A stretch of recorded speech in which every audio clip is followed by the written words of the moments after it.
నమస్కారం అండి అందరికీ। నేను ఈరోజు సుమంగళి పసుపు కొమ్ము పూజ చేసుకున్నాను। ఇదేంటి కొత్తగా వింటున్నాం అనుకుంటున్నారా? అదేనండి, ఇప్పుడు సరస్వతి నది పుష్కరాలు వస్తున్నాయిగా, దాని సందర్భముగా మా తెలంగాణ ప్రాంతము కాళేశ్వరంలో త్రివేణి సంగమము ఉంది।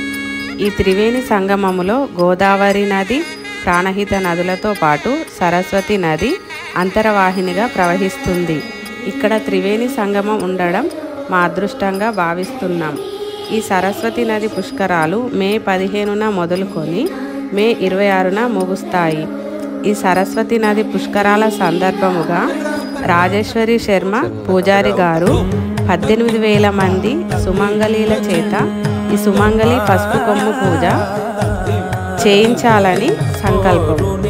ఈ సంకల్పము గురించి నా స్నేహితురాలు నాకు తెలియజేయగా నేను ఈ పూజ చేసుకున్నాను। ఈ పూజ ఎవరైనా సుహాసినీలు చేయవచ్చును। ఈ పూజా విధానం: ఒక ప్లేటులో లక్ష్మీదేవి అమ్మవారిని కానీ లేదా విగ్రహాన్ని కానీ రూపు ఏదైనా ఉంచి దానికి గంధం కుంకుమ అద్ది వస్త్రం వేసి పూలమాల వేసుకొని పూలతో అలంకరించాలి। 18 శక్తిపీఠాలకు గాను 18 పసుపు కొమ్ములు, 12 సంవత్సరాలకు ఒక పుష్కరిణి కాబట్టి 12 పసుపు కొమ్ములు, మొత్తం 30 పసుపు కొమ్మలను తీసుకొని వాటికి గంధం అద్ది పసుపు కుంకుమ అలరించి అమ్మవారి ముందు ప్లేటులో అలంకరించుకోవాలి। అష్టదళ శక్తిపీఠాల శ్లోకము కానీ సరస్వతి శ్లోకము కానీ ఇవి రెండు మాకు రావండి అనుకుంటే శ్రీ మాత్రే నమః అని అమ్మవారిని స్మరించుకుంటూ పసుపు కుంకుమ పూలు అక్షింతలతో దీపారాధన చేయాలి। నైవేద్యం ఏదైనా పెట్టవచ్చు।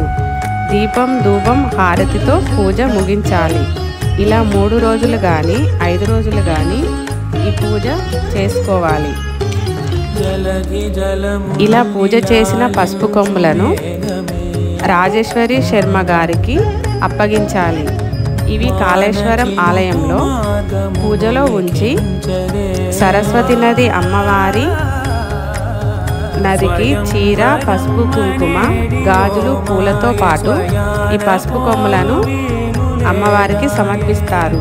ఇంతటి మహత్కార్యాన్ని సుహాసినీలు అందరూ వినియోగించుకోవాలి।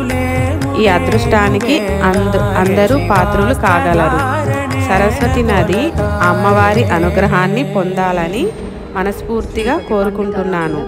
ఇంతటి గొప్ప కార్యక్రమాన్ని తలపెట్టిన రాజేశ్వర శర్మ గారికి నా ధన్యవాదాలు। ఆయన సంకల్పం నెరవేరాలని ఆ దేవుణ్ణి వేడుకుంటున్నాను। మా అందరికీ ఈ పసుపు కొమ్ము పూజ జరుపుకొనుటకు అవకాశం కల్పించిన రాజేశ్వర శర్మ పూజారి గారికి నా హృదయపూర్వక కృతజ్ఞతలు। మనము ఏ పూజ చేసినా భర్త, పిల్లలు, మన కుటుంబం బాగుండాలని చేస్తాము। ఏ దేవుడు వేడుకున్నా పతియే ప్రత్యక్ష దైవం అన్నారుగా పెద్దలు। నేను ఏ నోము నోచినా మా శ్రీవారి పాదాలకు నమస్కరించి ఆయన దీవెనలు అందుకుంటాను। మీరు అలాగే చేస్తారని అనుకుంటున్నాను। ఈ వీడియో చూస్తున్న మీ అందరికీ అమ్మవారి అనుగ్రహం ఆశీస్సులు ఉండాలని కోరుకుంటున్నాను। సర్వే జన సుఖినో భవంతు, లోక సమస్త సుఖినో భవంతు। జై శ్రీరామ్। Thanks for watching. మరిన్ని వీడియోస్ కోసం మా ఛానల్ సబ్స్క్రైబ్ చేసుకోండి।